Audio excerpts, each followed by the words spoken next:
Yes. Thank you for answering my questions. My name is Joy. Hi, Joy. And it's an answer to prayer to be here. So here they are. 3 real quick questions. Okay. A little complicated. How do I know if I am saved if I have blasphemous thoughts? Should I be taking communion if I am not sure if I am saved? If I am not chosen, would I even care about being saved? Really good questions, Joy. You have a wonderful name, but sometimes it's hard to live up to, isn't it? I mean, how would you like to be named Joy and have to always be assumed to be possessing all of that? I can hear the cry of your heart, Joy. I want to make it as simple as I can.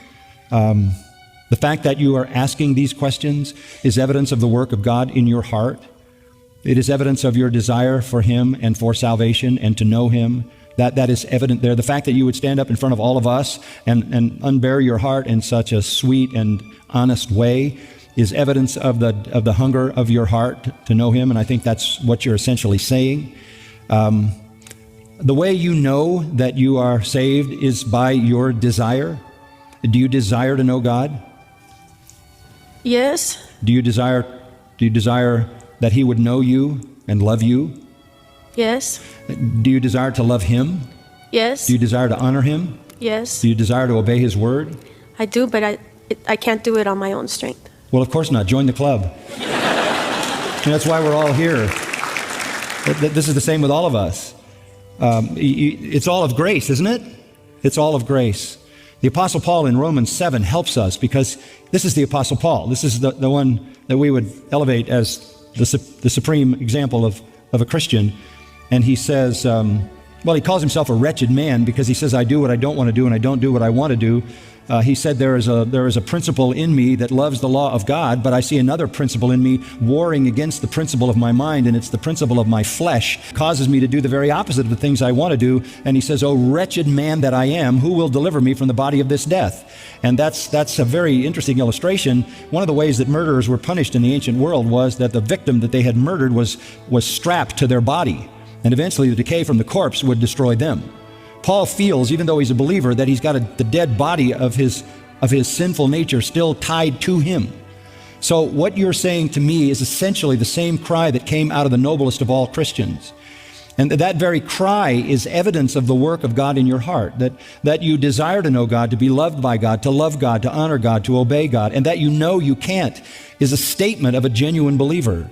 Because you recognize that you aren't everything you should be, and you are utterly dependent upon God Himself and upon the Holy Spirit. That's true of your salvation. You can't save yourself, and you can't sanctify yourself. So you're where all honest Christians live. You're saying, I'm not what I want to be, but I know what I want to be. I'm not what I ought to be, but I know what I ought to be. It's about direction. It's about affection. It's about love. And we've talked about that recently when Jesus was restoring Peter.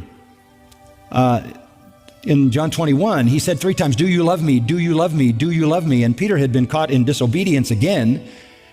And yet he said, Lord, you know me, you know I love you. Then feed my sheep.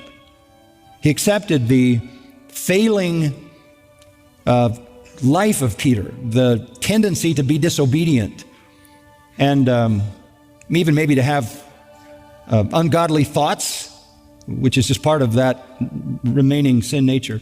But he accepted that man, and he accepts all of us if we love him, and calls on us to love him more. So you don't want to evaluate the character of your salvation by your failures. You want to assess the genuineness of your salvation by your desires, by what you love, what you long for, what you want. And you're here. And that says everything. This is not a place for people running from God. This is a place for people running to Him. But asking the question is important. The purest joy, to kind of play on your name a little bit, the purest joy in the Christian life comes when we are obeying Him, loving Him, serving Him, worshiping Him. That's when we enjoy the most assurance. Security is one thing. Security means that I am saved and He will keep me until I see Him face to face. I'm secure in Him. That's not assurance. Assurance is the confidence I have in my mind of my salvation.